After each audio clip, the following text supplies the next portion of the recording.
they are consolidated, why are they not improving?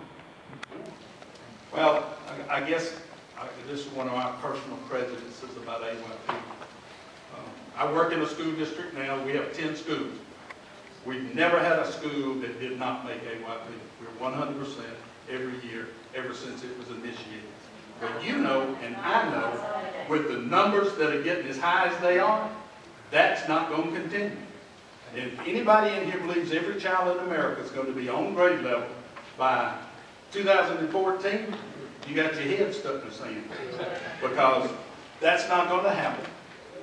There's going to be some kind of change in that law prior to. I haven't gone and checked Troup County's record. I do know their graduates have increased. I do have an article they sent me where they were selected for a state honor in 2010 as one of the top school districts in the progress they had made in that. And I do know that they have a higher percentage of graduates that are going to college now, much higher than they did before. You also have to understand part of that equation were school districts where they weren't sending 5 kids from a couple of those school systems that came in to college games. So, you know, I wouldn't base it all on AYP. Their SAT scores are higher. They're moving up. From what I'm being told, but, you know, you can check that information yourself. How many students and teachers were involved in the merger and the true consolidation?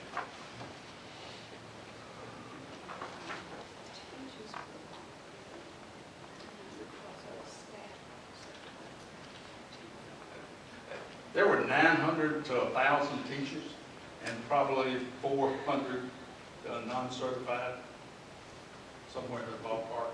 I don't. 15 years ago, I just really don't remember. Yeah, the student enrollment. And students were between 11 and 12,000. On the Troup County consolidation ballot, was there a time frame set that allowed the two systems to operate after the vote was cast?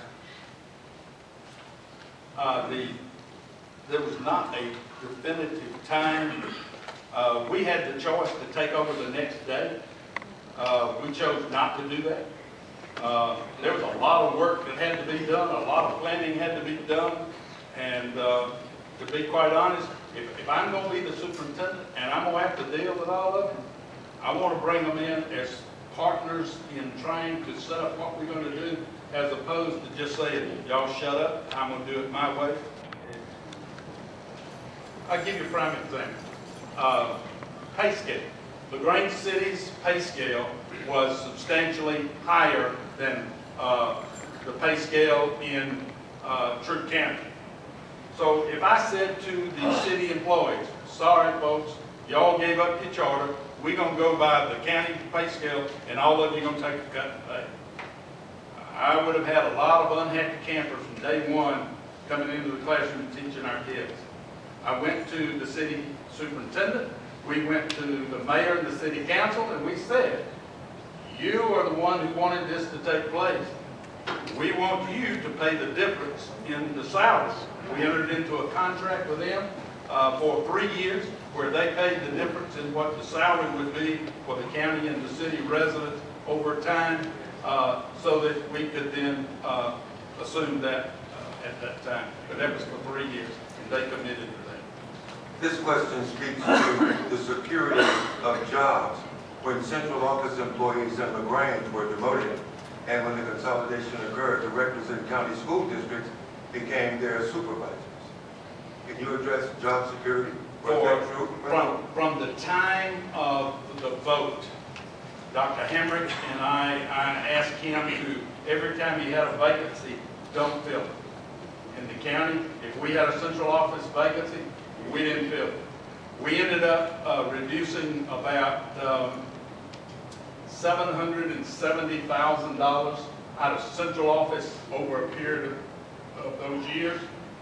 But we knew on the other end, see, it's a checks and balances kind of, there's some areas you can cut, but there's some areas it's going to go up. For example, the teacher salary schedule is a prime example.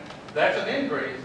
We reduced the central office. That was a savings, But you have to look at your individual situation, and you'll have 8 or 10 of those kind of things that you have to look at and make a decision. How are you going to handle that locally in your community? Those different issues. If your school district is financially sound with strong leadership, would you still want consolidation, and if so, why? I would want to see what it, and my real answer to that is what's best for the kids. Are we going to be able to do something for our children that we can't do now? What is it we're going to do that's better?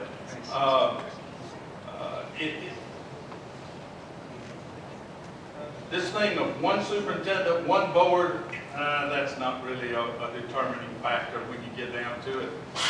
It's about how do you provide opportunities to children, how do you provide the tools they need to be successful, how do you offer a curriculum that is broad, demanding for all students so that the academic performance of students moves up instead of moving down.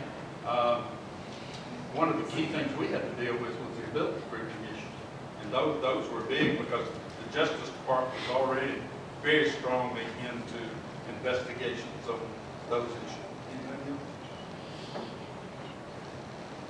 If there are 3 school systems in the county that you're in and they did not make a YP, even though they are not consolidated, can you speak to that issue? They did. We did. I live in a community right now that under Alabama law, which is different than Georgia law, in Georgia, you cannot create any new school districts. You've got the number of counties you're going to have, and last time I looked, I think you were down to 15, 16, 17 cities, something to that effect. In Alabama, they create new school districts every year. We have as many city districts as you do county districts. It is not against the law to create those. And there were 2 last month that are getting ready to try to establish city districts in the Mobile County area. So Alabama law is so different than Georgia law. Trying to put the Alabama hat out of the way and just look at it from the Georgia perspective, the fact that you cannot create any new school district pretty much mutes that. But the one thing is for sure, if you ever give it up, you won't get it back.